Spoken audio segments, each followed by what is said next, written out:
Bom dia, meu irmão, minha irmã, graça e paz da parte do nosso Senhor Jesus. Amém. Quero dizer de antemão que eu não combinei com o Léo de vir com a mesma camisa. Era liquidação mesmo, fazer o quê? Bom demais estarmos aqui. Muito bom de poder louvar e exaltar o nome do Senhor com vigor, com alegria. Antes da gente conversar sobre o tema de hoje, quero dar alguns avisos rapidamente. Primeiro, é que nós estamos com a igreja cheia, isso é muito legal, motivo de alegria. Então, se você tem uma cadeira vaga do seu lado, se puder sentar um pouco mais para o meio, sempre deixar as laterais vazias, agradeço. Fique tranquilo, o Espírito Santo não senta em cadeira, você não precisa guardar um lugar para ele está em você, espero eu, está entre nós. Então, deixa as pontas sempre vazias, porque ao longo do decorrer da celebração vão chegando outros irmãos, enfim, aí fica mais fácil para o pessoal do Connect realocar esses irmãos. Eu quero agradecer e reforçar também, quero agradecer porque há tempos a gente vem encorajando os pais de crianças pequenas, adolescentes, jovens, enfim, a levarem os seus filhos, principalmente as crianças, no espaço que é dedicado e preparado para elas, né? Então, nós temos o berçário aqui para as crianças até 2 anos, ali em cima de 2 até 4 anos, o GC lá embaixo para as crianças até 10 anos, depois o Geração Farol para os adolescentes. E tem visto legal os pais se engajarem nisso e a gente quer reforçar isso. É importante, porque, primeiro, que o seu filho vai receber uma mensagem, um ensino focado na linguagem dele. E quanto mais isso for realidade na sua história, mais cedo o seu filho vai começar a construir e a formar a identidade dele a partir dos valores da fé. A gente não faz isso para você ter um momento, que bom, meu filho não está comigo. Eu sei que é legal ter esse momento, é importante, né? Com 3 filhos, eu louvo a Deus pela vida do Bruno todo dia. Mas é mais importante do que isso. O seu filho está em processo de formação de caráter, de identidade. Quanto mais cedo as virtudes, os ensinamentos da fé forem presentes, colarem na mente dele, mais ele vai ter esse subsídio para formar a identidade dele. Dá um exemplo aqui, o Lucas, nosso terceiro filho, ele está com 1 ano e 5 meses, ele está começando a falar, papai, mamãe, tarará, e aí ele vai no carro, às vezes, ele foi no carro esses dias, e ele falou, papai, papai. Eu falei, que foi, filho? Enquanto você não fala que foi, ele não para. Papai, papai, que foi, filho? Aí ele, titité, tetê. Eu falei, titité, tetê. Aí ele ficava nisso, papai, papai, titité, tetê, titité, tetê. Eu falei, o que ele está falando? O Samuel, de 5 anos, ele é poliglota e ele entende essa língua do irmão mais novo, disse, papai, ele está cantando, se quiser crescer, se quiser crescer. Falei, que moleque, aí eu só canto essa música lá, fica no repeat 24 horas por dia. Então, é preparado para ele, então eu encorajo você. Se você tiver desafios, por exemplo, o seu filho não se adaptou, você pode ficar lá com ele, conversa com os professores, eles vão dar o caminho das pedras. Se você não conseguir fazer inscrição para eles, e aqui fica um outro desafio também, graças a Deus a nossa celebração da manhã está enchendo, né?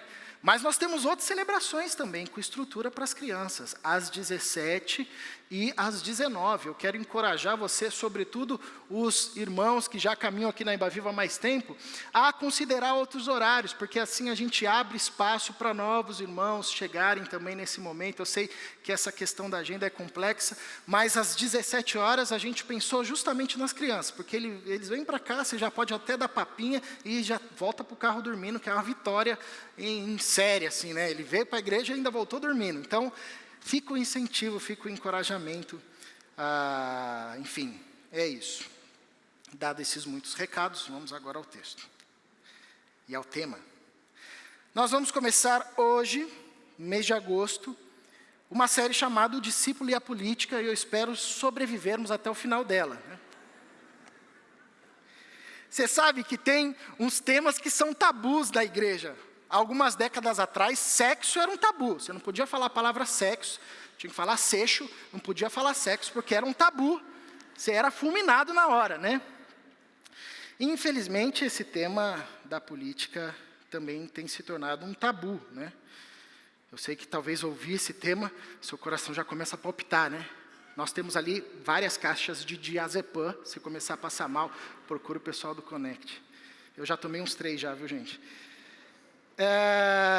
Esse é um tema que tem gerado, às vezes, muitas divisões, né? E muitas brigas. Enfim, a gente vem de anos aí de polarização, ainda estamos num quadro de polarização. E quando você fala política, nossa, dependendo do que você fala, você já é catalogado, taxado, enfim, e o assunto já azeda. Mas, se você acompanha aqui as séries, você tem reparado que nós estamos falando sobre o discipulado, e nós estamos falando sobre como um discípulo de Cristo vive na sua realidade nos mais diversos temas. Já falamos sobre família, trabalho, igreja. Bom, esse é um tema nosso, esse é um tema do ser humano. Nós não acreditamos que existam temas que não podem ou não devam ser tratados pelo Evangelho. Pelo contrário, a gente acredita que o Evangelho e a mentalidade do reino de Deus, da nova vida, permeia todas as áreas da nossa existência, todas as áreas. E por isso nós nos propomos nesse tempo a falar sobre o discípulo e a política, como é que nós nos portamos em relação a isso. Agora, vale lembrar que quando nós falamos de política aqui, e quando nós conversarmos aqui nos pequenos grupos, principalmente para os pequenos grupos, isso aqui não é carta branca agora para você ir lá fazer a sua campanha, brigar com todo mundo, não, não é isso. Porque nós estamos tomando por política aqui esse termo mais clássico e mais abrangente, que diz respeito à nossa responsabilidade com a cidade, a nossa responsabilidade nas relações sociais. Isso é política também. Eu sei que quando a gente pensa em política, já vem para nós a ideia de partidos, esquerda, direita, partido A, partido B, candidato A, candidato B, e aí a gente, parece que é discussão de time de futebol, né? É uma briga. Não, isso é uma face da política. A política partidária é uma face da política. Agora, a política é um termo muito mais abrangente. Todo ser humano é um ser político. Todo ser humano está inserido na sociedade, veio de uma família, trava relações sociais, toma decisões que diariamente impactam positiva ou negativamente a vida do outro. E isso é política. A arte, a capacidade de vivermos juntos, de nos relacionarmos e pensarmos no bem da cidade, no bem comum da cidade. Isso é política. E é sobre isso que a gente quer falar. A gente quer fazer esse exercício de tirar esses entulhos que ficaram sobre essa temática política, que vai gerando briga, vai gerando divisão. Esse é um tema que a gente tem que olhar com muito carinho, evitando 2 equívocos. Primeiro, o equívoco de achar que uma ideologia, um sistema, um candidato, um partido vai dar conta de trazer a salvação e a redenção para todos nós e para a humanidade. Isso está comprovadamente claro na história da humanidade que não existe. Nós temos aí milênios de história, com várias ideologias, reinos e tudo mais, e os caras não deram conta da redenção humana. Quando a gente se apega a isso, a gente cai no problema da idolatria, da ideologia, e a gente não consegue mais dialogar, não consegue mais pensar em outra coisa, passa a odiar qualquer pessoa que pensa diferente da gente, quer ir para a briga. Enfim, isso são marcas de que a política e a forma de nós compreendermos essa relação, enfim, e os instrumentos da política, isso se deturpou. Agora, um outro extremo também que a gente quer evitar é a alienação, de falar, não, esse tema é muito complicado, não vou me envolver, não quero falar, a política não presta para nada, é um instrumento ruim, só gera mal, está tudo mal, a gente não vai, vamos nos reunir aqui no nosso gueto e deixa o mundo explodir. Isso é um outro extremo, equivocado também, porque isso é alienação. E a fé cristã não nos chama para alienação. A gente precisa ter um olhar maduro de entender que nesse exercício de viver em sociedade, e as ferramentas que nós temos, os recursos que nós criamos, os instrumentos, as leis, as diretrizes, enfim, os direitos, os deveres, eles têm aspectos positivos, que geram vida, que são bons. e que faz com que a gente avance e minimize o sofrimento humano, assim como também tem seus aspectos negativos, que precisam ser trabalhados, que precisam ser confrontados, que precisam ser denunciados. Então a gente precisa amadurecer nesse tema, e eu quero te encorajar. Se você é um cara que está em um desses extremos, ou na idolatria, ninguém pode conversar com você, porque você briga com todo mundo, você é aquele cara que chega, espalha a rodinha, você só sabe falar disso, e só sabe falar nesse tom bélico, cara, você está adoecido. Procura a gente, um dos pastores, os presbíteros, a gente quer conversar, quer orar com você, porque não é para ser assim. Ou se você está no outro extremo, desacreditado, não acredita mais em nada, a gente não tem que se envolver com nada, tem que fechar aqui mesmo no nosso clube, procura a gente, porque isso é adoecimento também. Você sabe que na visão da Iba Viva, a cidade aparece em primeiro lugar. Uma cidade transformada. A Iba Viva é uma igreja política. A gente não tem partido, a gente não vai dizer aqui em quem você tem que votar ou não, a gente não vai ficar aqui puxando o cordão para a esquerda, para a direita, enfim. Mas nós temos essa consciência de que devemos interagir com a cidade. Isso é fazer política, no bom sentido e clássico sentido da palavra. Então a gente não pode se esquivar desse tema, por isso eu quero chamar você à maturidade. Deixar de ser criança, deixar de brigar, de espernear por conta disso e amadurecer. Deixar de se alienar e entrar e aprender. Então aqui nas séries, nos pequenos grupos, nas devocionais, a gente vai ter aí as devocionais. Essa primeira série de devocional foi gravada pelo Sir Luís Riscado, nosso presbítero e professor aqui também, falando sobre o reino de Deus e a política. Mergulha nesse tema, amadurece, porque nós, como discípulos de Jesus, temos que influenciar a sociedade. Eu lembro aqui de um exemplo histórico. A Europa, século XVIII, XIX, enfim, como os cristãos foram preponderantemente importantes nas formações e na formação dos valores democráticos que nós carregamos até hoje, em várias instâncias. Cristãos que entraram no parlamento, criaram leis que fomentaram o direito das mulheres, das crianças, direitos trabalhistas, direitos dos presidiários, dos prisioneiros, enfim. Cristãos, professores que começaram um processo de alfabetização com os mais vulneráveis, em todas as instâncias. Participaram pensadores, teólogos, enfim, influenciadores cristãos que participaram da construção da Declaração dos Direitos Universais do Ser Humano, enfim, exemplos, e nós temos diversos outros exemplos na história de cristãos maduros que entenderam o seu papel na sociedade e que influenciaram politicamente, positivamente, o bem comum e a sociedade.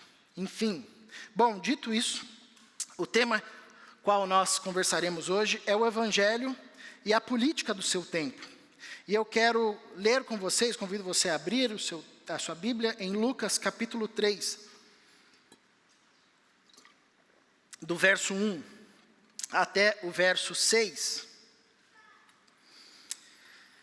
Como que a Bíblia nos ensina a viver nessa relação com a política e os seus desdobramentos e os seus muitos instrumentos e as suas muitas faces, quer seja ela a organização civil, a política partidária, os momentos de eleição, a escolha eleitoral, a nossa profissão, o nosso trabalho, a nossa colaboração ou não com a família, o nosso protestar, enfim, como que o Evangelho pode nos auxiliar e nos ensina a viver nessa relação. Então, quero, a partir desse texto, ver nesse primeiro momento como o Evangelho é anunciado e o seu contexto e os desafios e os desdobramentos disso.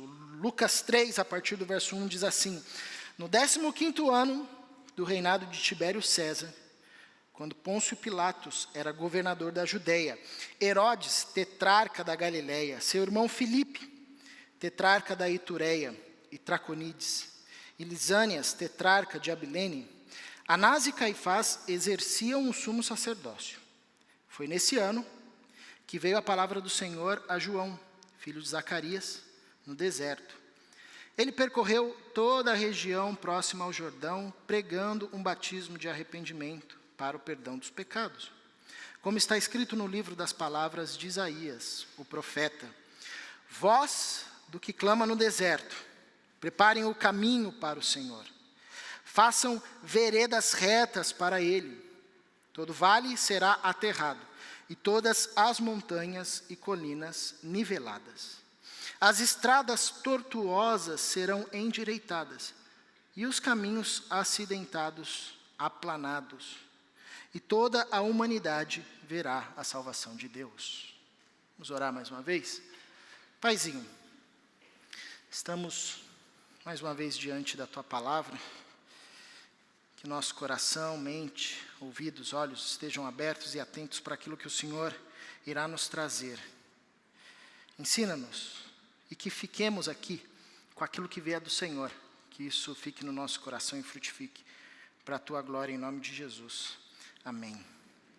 Bom, o primeiro aspecto para a gente destacar nesse texto é o contexto. Lucas, ele é um historiador, ele faz sua pesquisa de campo quando vai escrever o seu livro, o Evangelho e Atos, né? A história da igreja. E como um bom historiador, ele nos situa no tempo. Ele está aqui apresentando o ministério de João Batista. Essa é a ênfase desse capítulo 3. João Batista, aquele que vem preparar o caminho para o Senhor Jesus Cristo.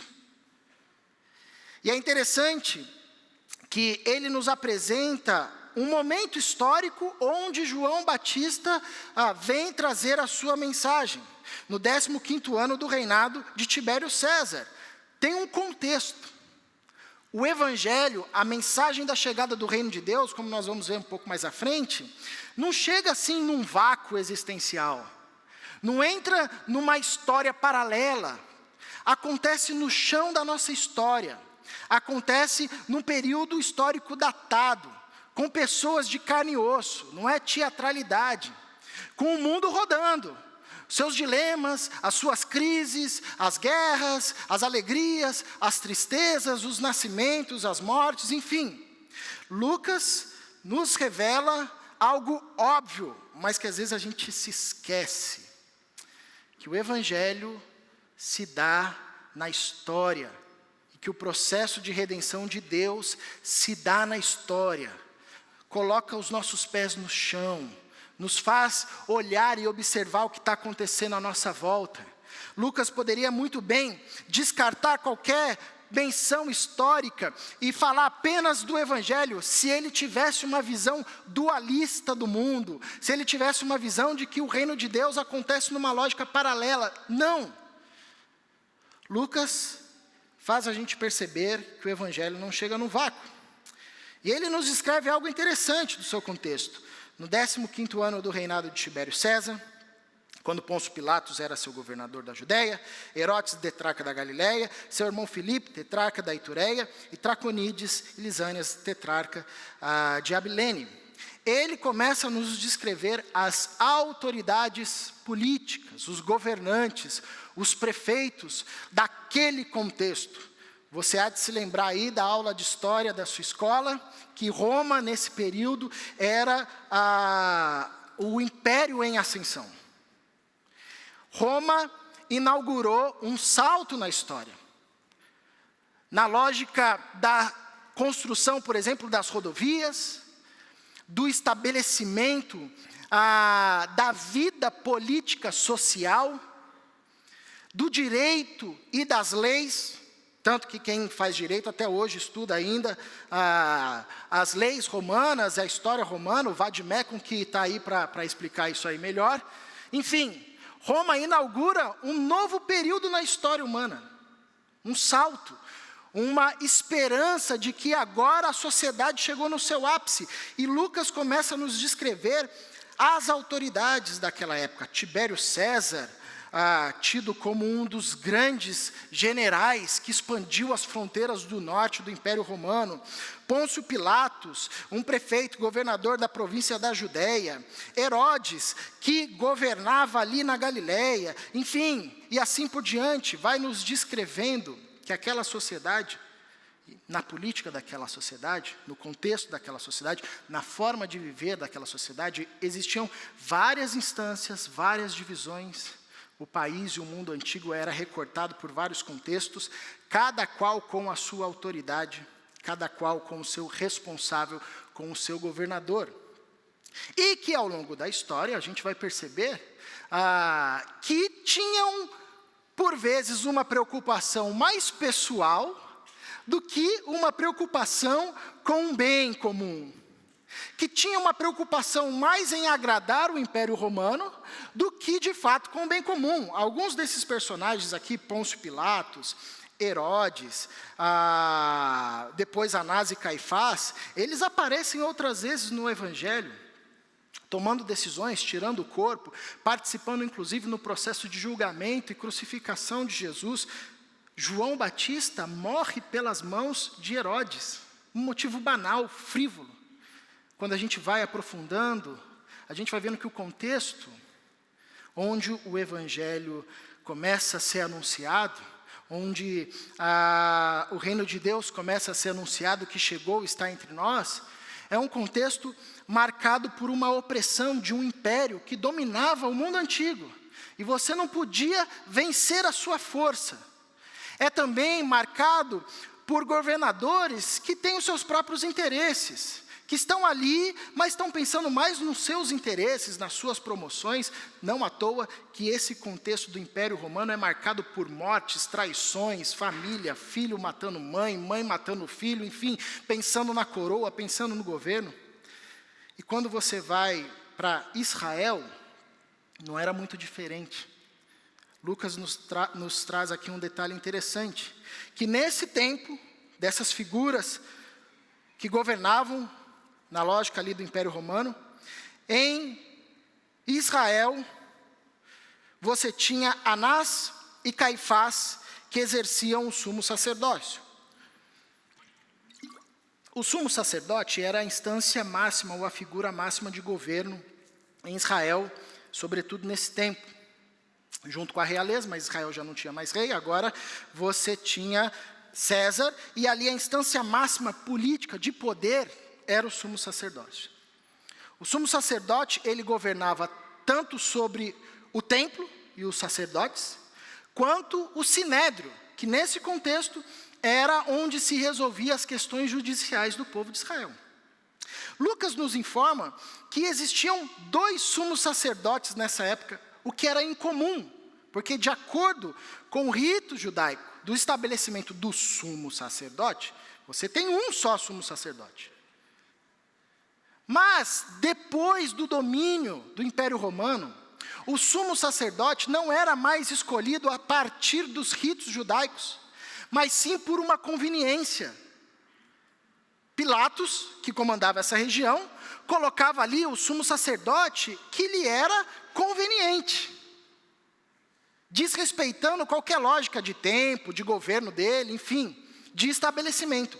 Anás já tinha sido destituído do cargo de sumo sacerdote, o que também é outra coisa que não existia, porque o sumo sacerdote assumia para toda a vida, a não ser que tivesse algum pecado, ele ia morrer fulminado pela glória de Deus. Simples assim, né?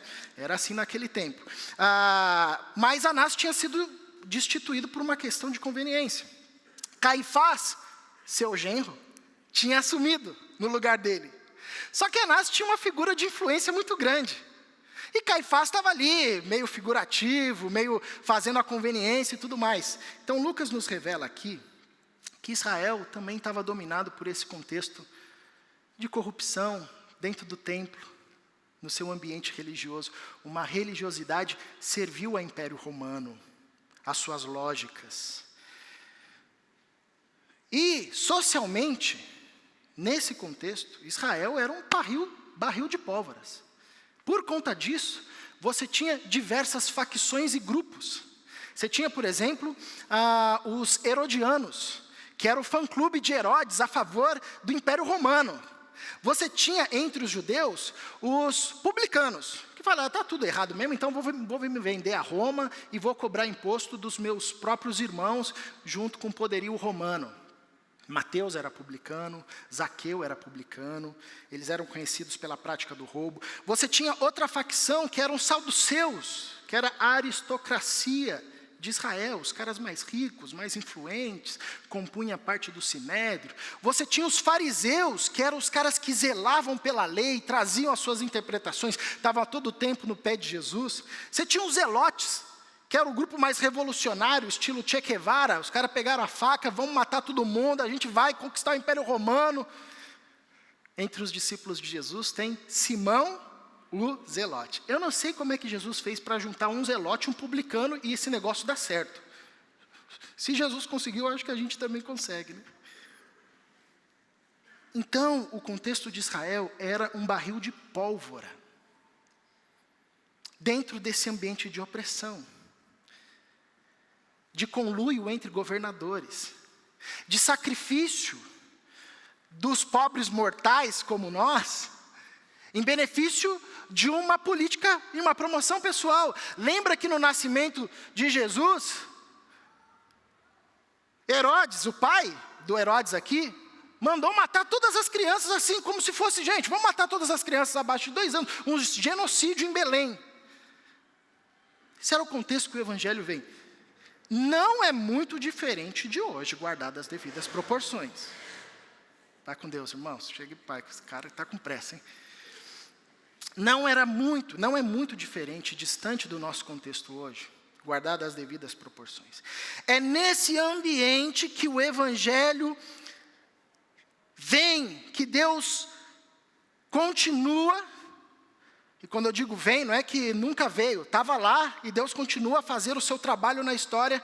É nesse ambiente que Deus começa a movimentar e a levantar o seu povo novamente, a reavivar o seu povo, para continuar a trazer redenção, prometida lá em Gênesis.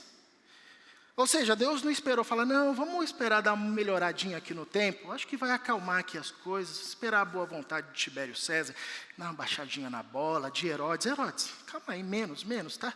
Enfim, não foi aqui mesmo. É nesse contexto, nesse turbilhão, que nós vemos um mensageiro. Lucas diz, veio a palavra do Senhor a João, filho de Zacarias. E eu acho isso muito legal, porque diante desses nomes, quem é João na fila do pão, gente? Como diria minha avó, quem é João na fila do pão? Lucas começa a descrever a nata da sua época. Aí do nada ele diz, foi nesse tempo que veio a palavra do Senhor a João, filho de Zacarias.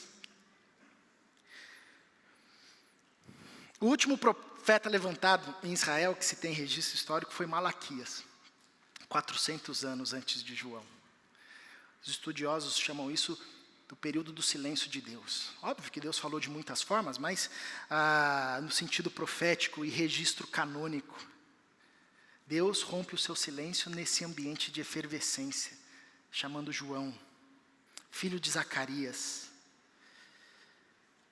No meio de toda essa tensão entre os grupos e facções de Israel que queriam deter o domínio de narrativa, de história, de interpretação, de ação, no meio desse contexto do poderio romano, no meio de grandes homens influentes, vem um homem chamado João, filho de Zacarias, e quebra o silêncio histórico de Deus entre o seu povo, trazendo a palavra do Senhor. Essa expressão, veio a palavra do Senhor, é uma expressão constante no Antigo Testamento entre os profetas, mostrando esse ministério de João Batista profético, de trazer e falar em nome de Deus.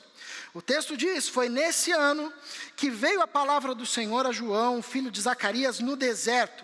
Ele percorreu toda a região próxima ao Jordão, pregando um batismo de arrependimento para o perdão dos pecados. Nós temos um contexto, e nesse contexto nós temos um mensageiro. E Lucas faz um desenho aqui muito legal para a gente, com a sua escrita.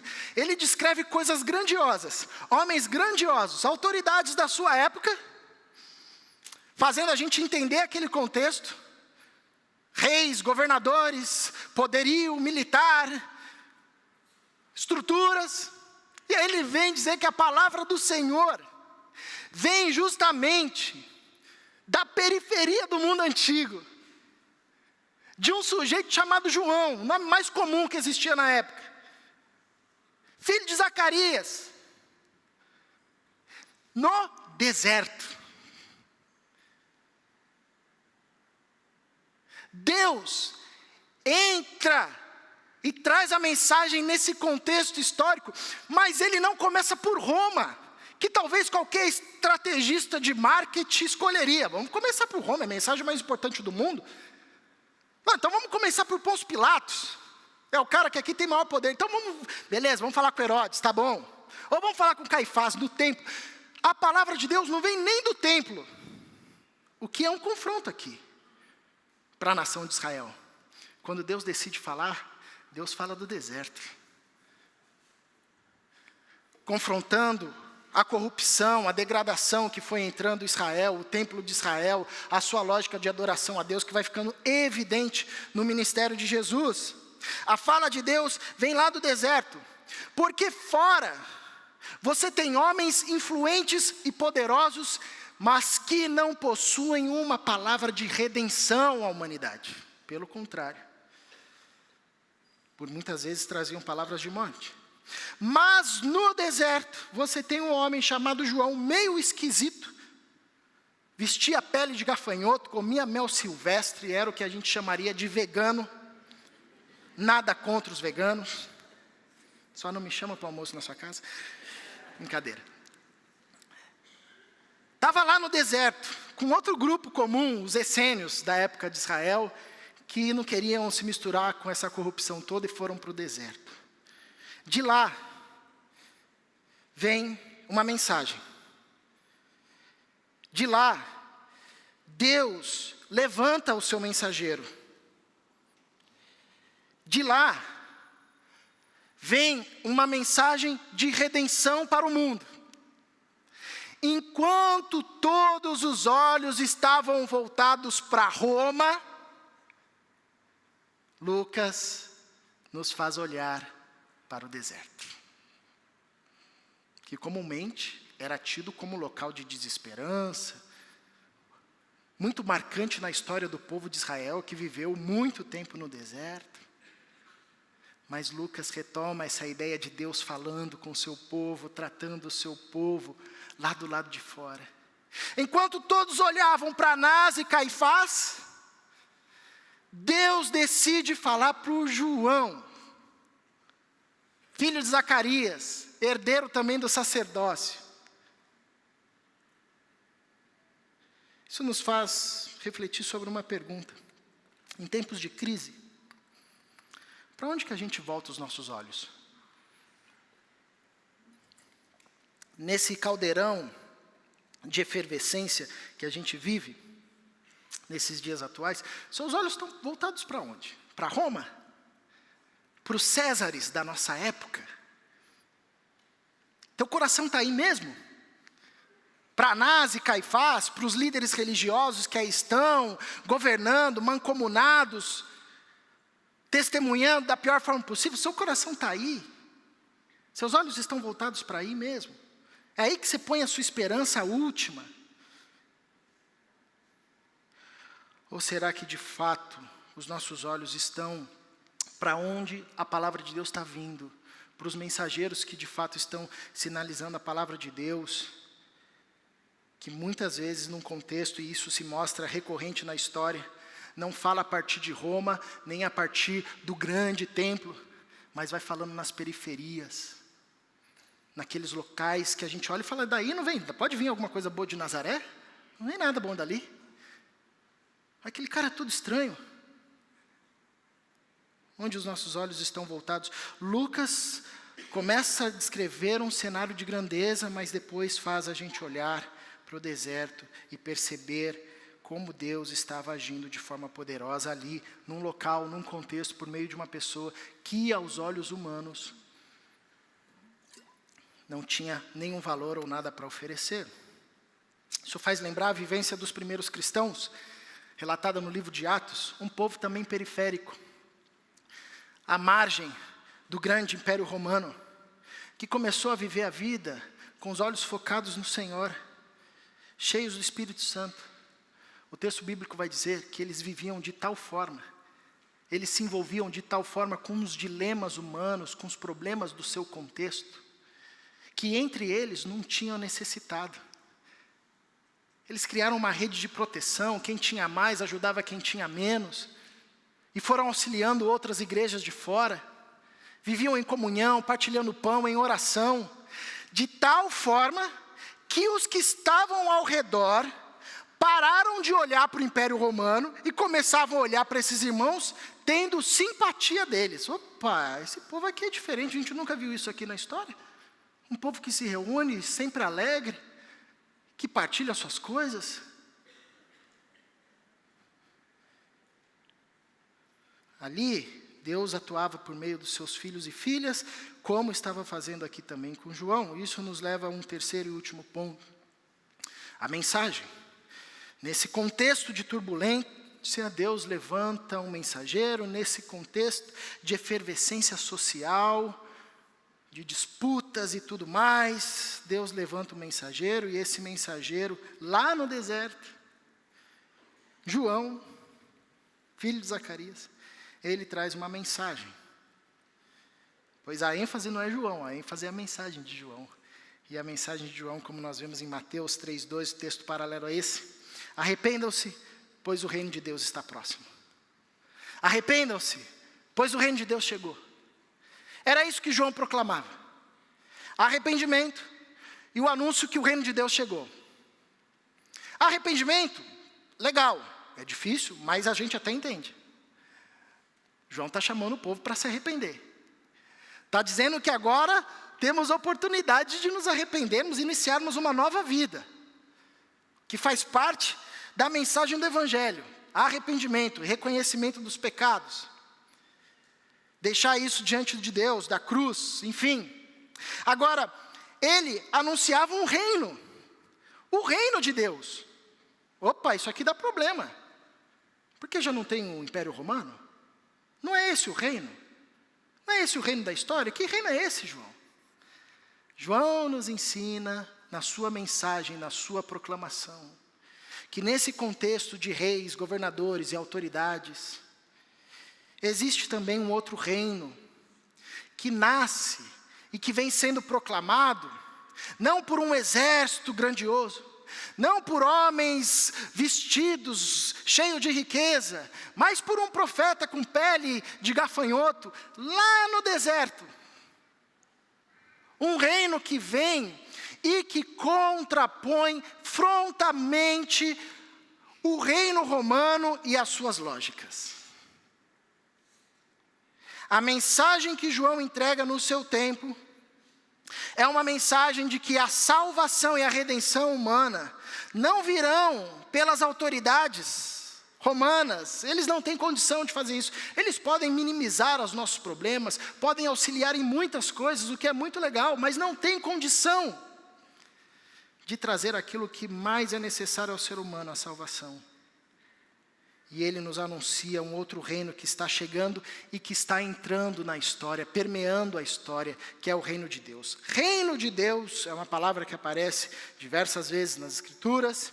É esse ambiente onde Deus governa. É essa realidade onde Deus governa. Isso significa dizer que é uma realidade onde nós vemos os valores da fé, onde nós vemos as virtudes da fé fluindo, nascendo em abundância, em efervescência. E os valores do reino de Deus contrapõem a lógica, em muitos aspectos, dos valores do reino romano, por exemplo. Porque se na lógica do reino romano você tem a ideia e a lógica de dominação, no reino de Deus você tem um chamado à liberdade. Porque se na lógica do Império Romano, do César, você tem um discurso de violência e de ódio bélico, no reino de Deus você tem a promoção da paz, o chamado aos pacificadores. Se na lógica do Império Romano você tem a ganância, o egoísmo como valores a serem louvados, no reino de Deus você tem um chamado ao serviço, à mutualidade, à renúncia, à entrega. Porque se no reino romano você tem a ideia da apropriação, da acumulação, do domínio, de ter tudo para si. No reino de Deus você tem o chamado à partilha, à generosidade. Reino de Deus é o ambiente, o local onde Deus governa, e porque Deus governa, as virtudes desse reino aparecem em efervescência, aparecem em densidade, são vistas, são palpáveis, são tocadas. E muda toda a política, muda a forma das relações pessoais. João vem anunciando essa mensagem: arrependam-se porque o reino de Deus chegou. Arrependam-se. Soltem essas amarras de pensamentos que não pertencem ao reino de Deus. E vão agora vivenciar a realidade do reino de Deus em densidade. Porque Ele está próximo, Ele chegou, se concretiza em Cristo Jesus. E Lucas faz algo interessante que atrela o ministério e a mensagem de João ao profeta Isaías. E diz: voz do que clama do deserto, preparem o caminho para o Senhor, façam veredas retas para Ele. Todo vale será aterrado e todas as montanhas e colinas niveladas, as estradas tortuosas serão endireitadas e os caminhos acidentados, aplanados, e toda a humanidade verá a salvação de Deus. O que Deus está fazendo na história não é acidente, já tinha sido pensado pelos profetas. Deus está governando toda a história, Ele não esqueceu do seu povo. Ele entra no tempo que tinha que entrar.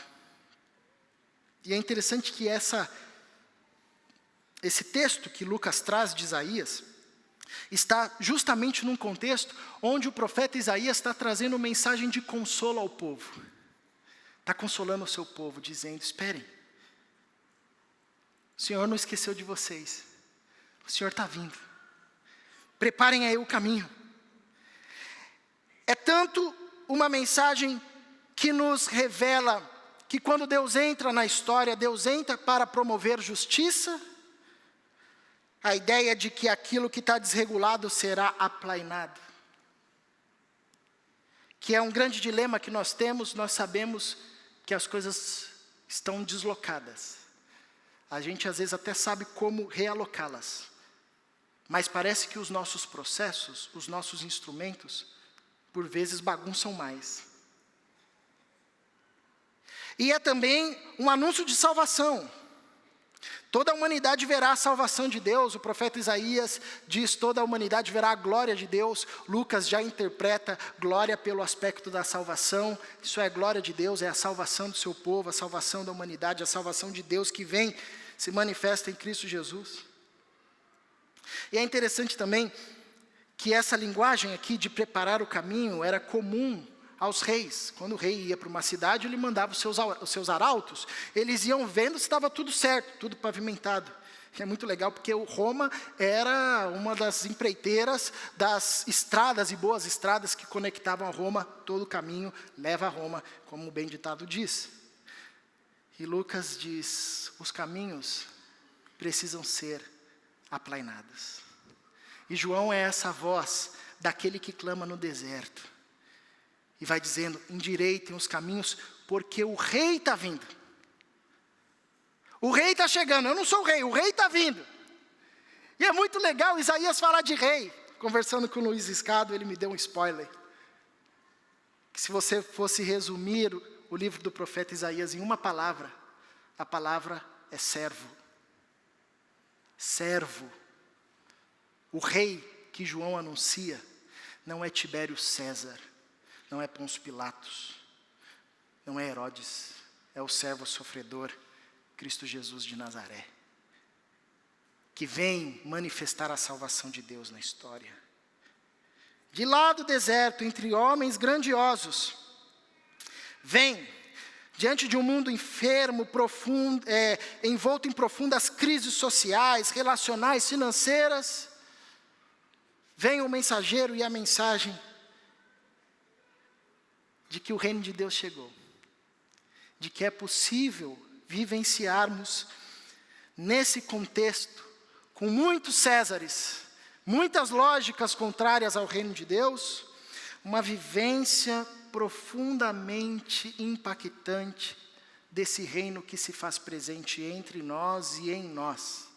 Isso significa dizer que todos nós, no contexto onde estamos, somos chamados a ir percorrendo a Judéia e a circunvizinhança, como fez João, anunciando e testemunhando que o reino de Deus chegou.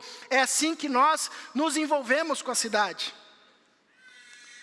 Não é colocando mais pólvora no barril, mas é olhando para a lógica do nosso contexto e percebendo quais são as desvirtudes que geram morte aqui, e como eu, no meu trabalho, na minha família, na minha rua, na minha casa, posso evidenciar de forma palpável que o reino de Deus chegou com as suas virtudes, com uma mensagem de salvação, com uma mensagem de arrependimento e com uma prática que contrapõe as lógicas de morte.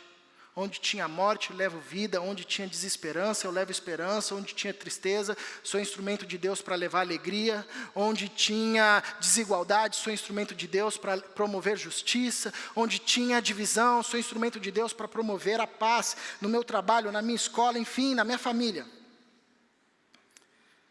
Esse é o ministério de João Batista. Nesse contexto, e nesse contexto de homens poderosos, Deus levanta o seu mensageiro lá do deserto e traz uma mensagem de salvação, de esperança, que o reino de Deus chegou e que é possível vivermos a partir de uma outra realidade. Esses dias eu estava lendo um documentário sobre uma árvore chamada Pinus longeva. É uma espécie de pinheiro que está entre os seres vivos que mais tempo de existência tem. Chegam a ter 5.000 anos, e tem uma dessas árvores lá no Canadá, apelidada até de Matusalém, porque tem 4.900 anos. Essa árvore foi uma semente, cresceu, virou um broto e tornou-se uma árvore. Viu homens poderosos nascerem e morrerem. Viu impérios surgirem e caírem. Viu filosofias crescerem, divulgarem-se e serem esquecidas. E permanece lá. Isso me fez lembrar o ministério da igreja de Jesus e o reino de Deus, que vem do deserto, por meio de João Batista, filho de Zacarias. Como Jesus diz, é uma pequena semente, mas quando plantada cresce e torna-se uma árvore. Os reis passam, as filosofias passam, as autoridades passam, o reino de Deus permanece estabelecido. João morreu, Jesus veio, morreu, ressurgiu, foi assunto aos céus. Os discípulos começaram a pregar. Décadas depois, essa mensagem lá do deserto, que o reino de Deus havia chego, alcança um homem chamado Saulo, que se arrepende dos seus pecados, é tomado pela realidade do reino de Deus. E o final do livro de Atos, capítulo 28, diz que por 2 anos inteiros, Paulo permaneceu na casa que havia alugado e recebia a todos os que iam vê-lo. Pregava o reino de Deus e ensinava a respeito do Senhor Jesus Cristo abertamente, sem impedimento algum. Sabe onde era essa casa? Em Roma. A mensagem que nasceu lá no deserto chegou no coração do mundo antigo, no Império Romano, e de lá você sabe o resto da história, porque o reino de Deus é essa realidade que permanece diante dos reinos humanos que esmorecem. A mensagem do reino de Deus é essa mensagem que vai, frutifica, enquanto tantas outras filosofias e ideologias são atualizadas e esquecidas. É a partir dessa realidade, dessa verdade, num contexto turbulento como o nosso, que somos chamados a vivermos como discípulos de Cristo e nos relacionarmos nessa lógica política. Não a partir da nossa força, mas a partir dessa mensagem poderosa. Mantendo os olhos em Cristo, anunciando o seu reino, o chamado ao arrependimento e testemunhando de forma poderosa as virtudes do reino de Deus. Convido você a fechar os seus olhos. E a minha oração é que você saia daqui, volte para sua casa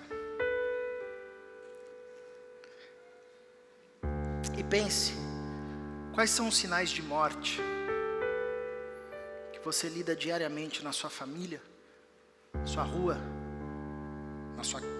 no seu trabalho,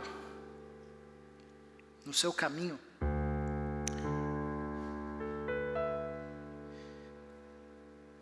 E se coloque como instrumento nas mãos de Deus para se envolver politicamente com a cidade, com essa arte de vivermos juntos.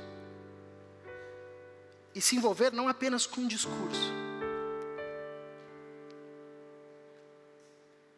não apenas como alguém que levanta uma bandeira acirrada, mas mais profundo que isso.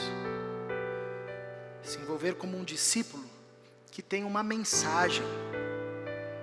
Arrependam-se, o reino de Deus chegou. Cristo Jesus, manifestação da salvação de Deus. E que não tem apenas a mensagem, mas que encarna densamente as virtudes desse reino.